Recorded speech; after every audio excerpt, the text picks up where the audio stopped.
Hello everyone. इस video में हम लोग पढ़ने वाले हैं कॉम्पिटेंसी बेस्ड इवैल्यूएशन के बारे में।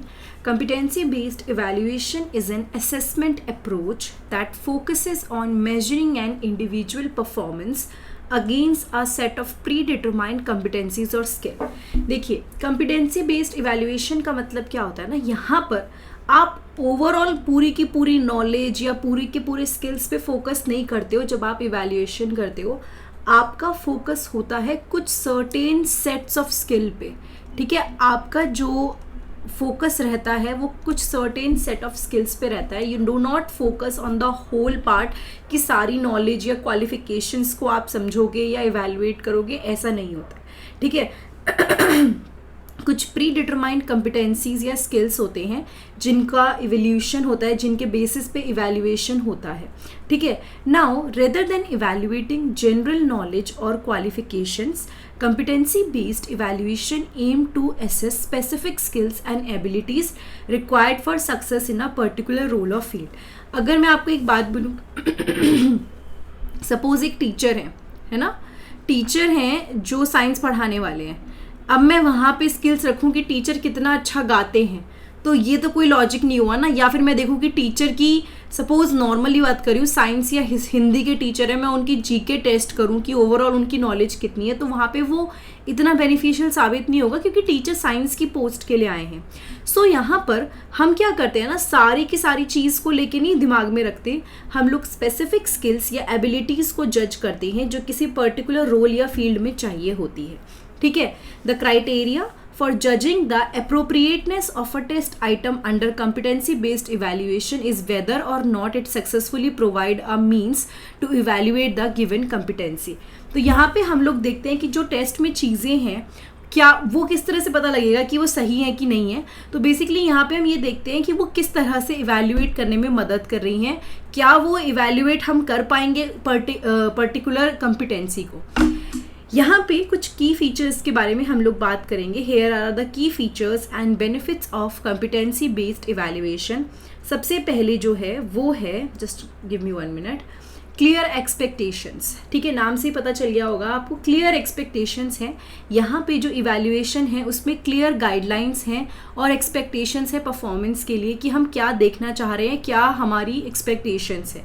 ठीक है, यहाँ पे specific skills, knowledge, behaviour, attributes, ये सारी चीज़ों के बारे में होता है कि हम एक्चुअली क्या टेस्ट करेंगे। ठीक है, आपकी जॉब के लिए हम किन चीज़ों को देखने वाले हैं, ये क्लियर एक्सपेक्टेशंस है। ये नहीं कि हम सारी नॉलेज टेस्ट करेंगे उसके बेसिस पे सोचेंगे, नहीं, हमें पता है कि हम क्या क्या चीज़ें इवैल्यूएट करने वाले हैं। फिर आता है objective assessment. Bye focusing on specific competencies, this evaluation method promote objectivity in assessing performance. It provide a framework that allow evaluators to objectively measure an individual skills and behavior against predetermined criteria। तो यहाँ पे हम लोग क्या करते हैं ना, हम कुछ स्पेसिफिक कॉम्पिटेंसी पर फोकस करते हैं। ठीक है, तो ये जो इवैल्यूएशन का मेथड है ये प्रमोट करता है क्या, ऑब्जेक्टिविटी इन असेसिंग परफॉर्मेंस, कि आप जब परफॉर्मेंस को मेजर कर रहे हो तो आप सारी चीज़ों को लेके नहीं चल रहे हो, आप एक ऑब्जेक्टिव असेसमेंट है, यानी कि ये चीज़ें हैं, ये मार्क करेंगे हो जाएगा। तो ये ऑब्जेक्टिव असेसमेंट का तरीका होता है क्योंकि यहाँ पे हम लोग फोकस ही कुछ चीज़ों के ऊपर कर रहे हैं। फिर आता है individual development. Competency based evaluation can be use to identify area of strength and area for improvement in an individual performance. इसके थ्रू, इस पर्टिकुलर इवैल्यूएशन के थ्रू हम इंडिविजुअल परफॉर्मेंस को इम्प्रूव कर सकते हैं। ठीक है, और यस, इन परफॉर्मेंसेस या इस असेसमेंट को यूज़ करके जो हम लोग लेंगे, इस इवैल्यूएशन को यूज़ करके हम टारगेटेड डेवलपमेंट प्लान्स बना सकते हैं। ठीक है, we can create targeted development plans कि हमारा क्या टारगेट है, क्या हम अचीव करना चाहते हैं, ताकि हमारे स्किल्स अच्छे हों, एनहांस हो, और कॉम्पिटेंसी गैप जो है, जो कहीं पे भी हमें अगर हमें लग रहा है कि कहीं पे भी कुछ कमी है तो कैसे हम उसको इम्प्रूव कर सकते हैं। ठीक है, plus alignment with organization goals.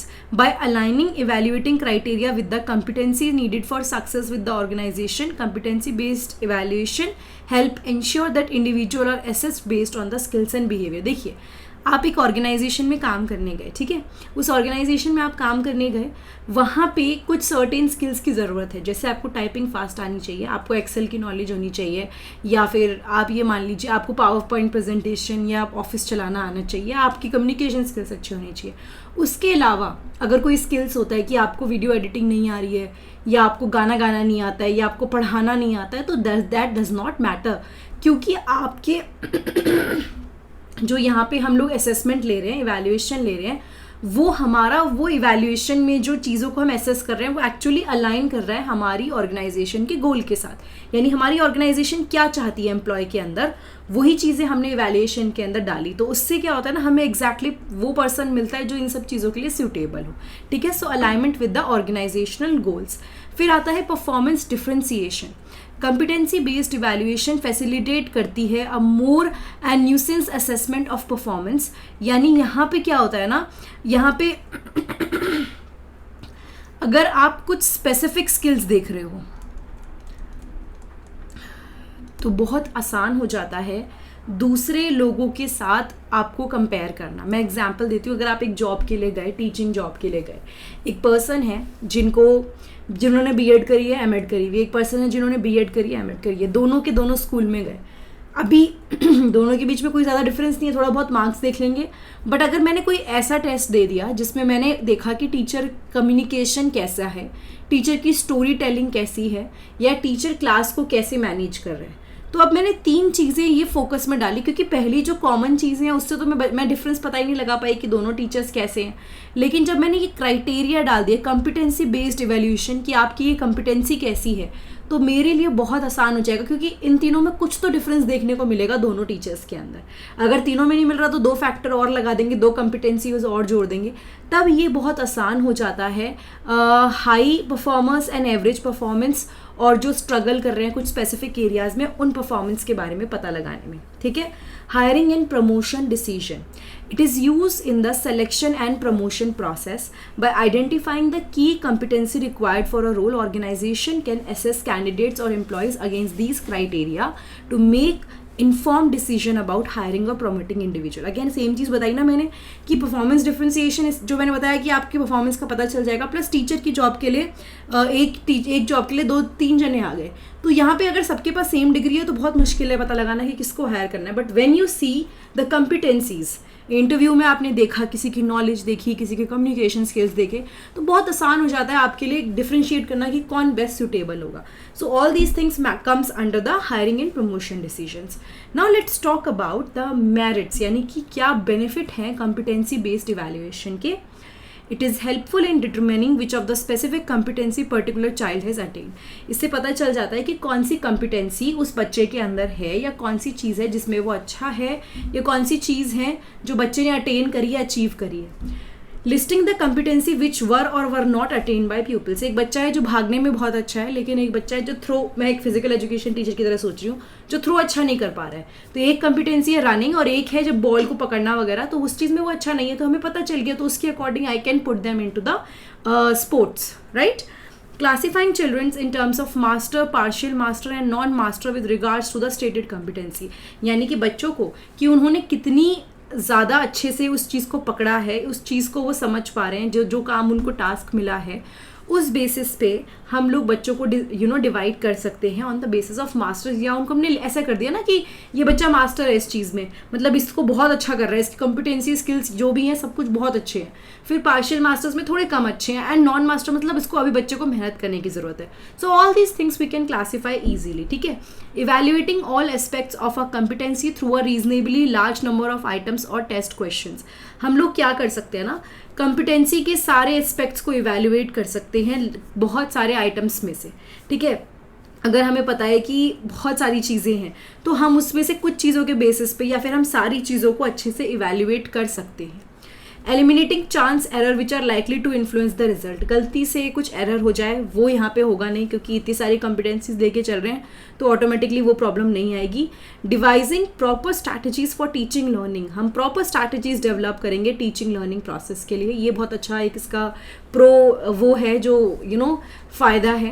Now when conducting this it is important to define the competencies और skill that are relevant to the specific job. जब आप इसको कंडक्ट करने वाले हो, इस एवेल्युएशन को कंडक्ट करोगे, तो आप मेंशन करोगे कि कौन से स्किल्स रेलिवेंट हैं. बट कोई पर्सन जॉब को देख के या फिर उस पर्टिकुलर सिर्फ नाम को देख के नहीं पता लगा सकता ना कि कौन से स्किल्स चाहिए. तो यहाँ पे it is very important to define the competencies या फिर स्किल्स जो हमें चाहिए, जो रेलिवेंट हैं स्पेसिफिक जॉब के लिए. ये कॉम्पिटेंसी ऑब्जर्वेबल होनी चाहिए, हम उसको ऑब्जर्व कर सके. ऐसा नहीं कि मुझे लगा तुम्हें नहीं लगा, ऐसा बिल्कुल डिफरेंस नहीं होना चाहिए. They should be observable, measurable होनी चाहिए, आप उसको मेजर कर सको. एंड अगेन जो भी उस ऑर्गेनाइजेशन का गोल है उसके साथ टाइड होनी चाहिए. ठीक है.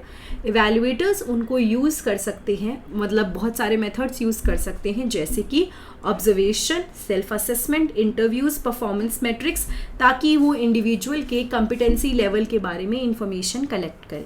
ठीक है. Overall competency based evaluation provide a structured and objective approach. तो अगर हम ध्यान से देखें तो कॉम्पिटेंसी बेस्ड इवैल्यूएशन एक structured and proper objective approach provide करता है परफॉर्मेंस एसेस करने के लिए. ठीक है.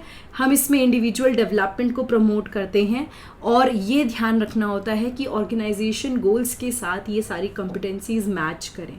So this was all about the competency based evaluation. अगर ये वीडियो आपको अच्छी लगी तो फटाफट से चैनल को सब्सक्राइब कर दीजिए, बेल बटन पे प्रेस कर दीजिए. एंड एक इम्पॉर्टेंट इन्फॉर्मेशन आपके लिए कि आपको सारी वीडियोस बीएड, एमएड और नेट से रिलेटेड मिल जाएंगी मेरे चैनल की प्लेलिस्ट पे. नीचे डिस्क्रिप्शन बॉक्स में भी लिंक है. प्लस अगर मेरी किसी भी वीडियो से आपको कोई भी बेनिफिट हुआ है या वेबसाइट से आपको कोई बेनिफिट हुआ है तो आप एक बुक खरीद सकते हैं मेरे लिए, एंड उसका लिंक नीचे डिस्क्रिप्शन बॉक्स में है. Thank you so much. Have a nice day. I will see you next time in the next video.